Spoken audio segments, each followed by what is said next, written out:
प्रणाम मेरे प्यारे देशवासियों, मैं आपका लाडला बिरबल नई कहानी तो नहीं पर सीख लाया हूँ। माँ बाप की आज्ञा का पालन करो, उनकी बातें मानो। चलो कहानी शुरू करते हैं।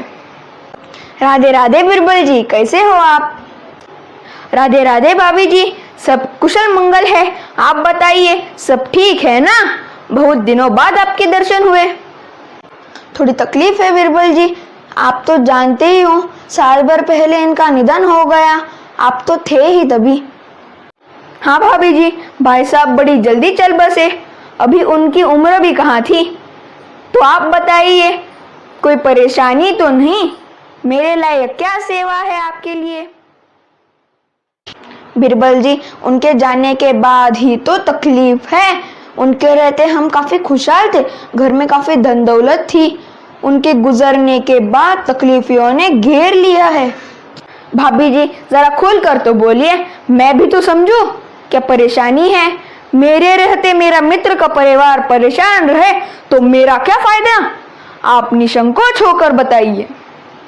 मुझे भी आप ही का सहारा है, आप हमें इस परेशानी से राहत दीजिए। आपको सारा मसला मेरा बेटा भोला समझा ही देगा। बेटा भोला राम, यहाँ तो आओ। यह मेरा बेटा भोला। प्रणाम काका जी। जीते रहो बेटा। काका जी, पिताजी मरते समय मुझसे बोले, भोले मुझे तुझ पर पूरा भरोसा है, तू मेरे बाद अपने परिवार का संभाल करना। मैंने अपने जीवन में काफी धन अर्जित किया है, तू उसे संभाल और आगे बढ़ा। तो मेरी 3 चीजों की गांठ बांध लेना, तो तुम जीवन भर सुखी और दौलतमंद रहोगे। बेटा, तेरा पिता एक नामी व्यापारी तो था ही, पर एक दानी और सज्जन व्यक्ति भी था। फिर भी आप लोगों को परेशानी कैसे? आप मुझे बताइए। काका जी, तकलीफ तो अब शुरू होती है। पिताजी मरते समय बोले 3 बातों की गांठ बांध लेना, वो मैं आपको बताता हूँ। उनमें से पहली है घर से दुकान, दुकान से खेत और खेत से घर तक, छांव में जाना और छांव में आना। दूसरी बात, हमेशा ताज़ा खाना ही खाना, बासी मत खाना। और तीसरी, तुम हमेशा किसी एक को ही खुश रख सकते हो, सबको खुश करने जाओगे तो तुम दुखी हो जाओगे। और पिताजी ने कहा, इतना तुम सब आज से शुरू करो। फिर भी भगवान न चाहे अपना व्यापार डूब जाए तो अपने घर के छत पर का पुश्तैनी भगवा जो लहराता है उसे पूर्णिमा के रात खोद देना, तुम फिर से अपना व्यापार शुरू कर सकते हो। भोले राम, एक तो तुम्हारे पिता की सीख और तुम्हारा नया जोश, फिर भी तुम दुखी क्यों हो? काका जी, पिता की सीख ही तो सारे फसाद की जड़ है। पिता की सीख, और वो कैसे? पिताजी ने कहा घर से दुकान, दुकान से खेत और खेत से घर तक, छांव में जाना छांव में आना। तो काका जी, मैंने घर से दुकान, दुकान से खेत और खेत से घर तक पंडाल लगा दिया।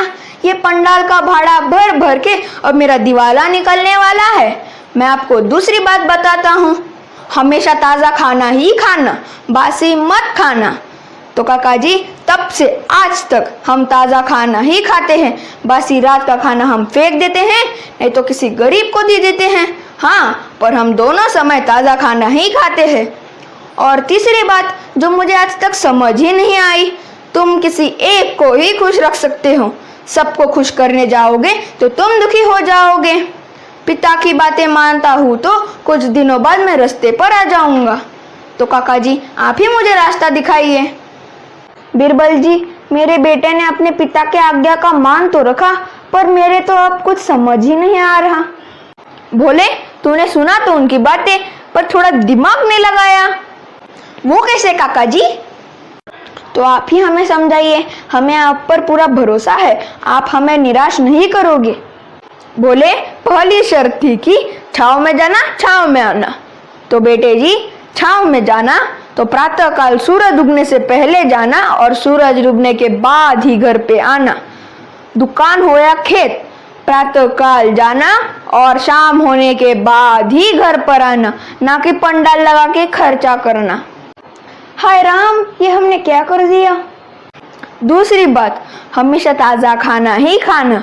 भोले जी, आपके पिता ने जो कमाया है वो उनके वक्त का, मतलब बासी, और जो तुम खुद अपने बलबूते पर कमाओगे वो ताज़ा खाना।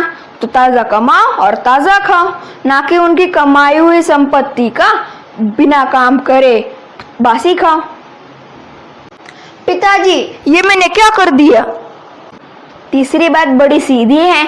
तुम एक व्यापारी हो तो तुम हर किसी को खुश नहीं रख सकते। कभी तुम तो कभी ग्राहक को खुश रखना पड़ेगा। भोले, तुम भी तो नाम की तरह भोले हो। हे राम, क्या कर दिया हमने? काका जी, मुझे मेरी गलती का पछतावा है। मुझे एक मौका चाहिए। मैं अभी के अभी पंडाल निकाल देता हूँ और ताज़ा कमाई पर जोर देता हूँ। पर काका जी, मुझसे काफी धन बर्बाद हो गया है और व्यापार में नए धन से ही शुरुआत होगी, और अब मैं धन कहाँ से लाऊं? बेटे, तूने ही कहा कि तेरे पिता ने कहा कि बुरा समय आए तो पूर्णिमा के रात को घर का झंडा खोद देना, संकट टल जाएगा। काका जी, इसका भी हल आपको ही देना पड़ेगा। बेटा, पूर्णिमा के रात तुम्हारे घर की झंडे की छाया जिस जमीन पर गिरती है वहाँ बड़ा सा गड्ढा खोद देना। तेरे पिता ने तेरे लिए वहाँ कुछ ना कुछ छोड़ा ही होगा। अब उसी धन से नई शुरुआत करना। जाओ, खुश रहो। धन्यवाद बिरबल जी। काका जी, आपने बर्बाद होने से हमें बचा लिया और अब मैं अपने पिता की इच्छा का पालन करूँगा। तो दोस्तों, कहानी से हमें यही सीखना है कि अपने माता पिता की आज्ञा का समझदारी से पालन करो। तो कहानी अच्छी लगी तो लाइक करना और अगली कहानी के लिए सब्सक्राइब जरूर करना। आपका लाडला खुश। जय हिंद, जय श्री राम।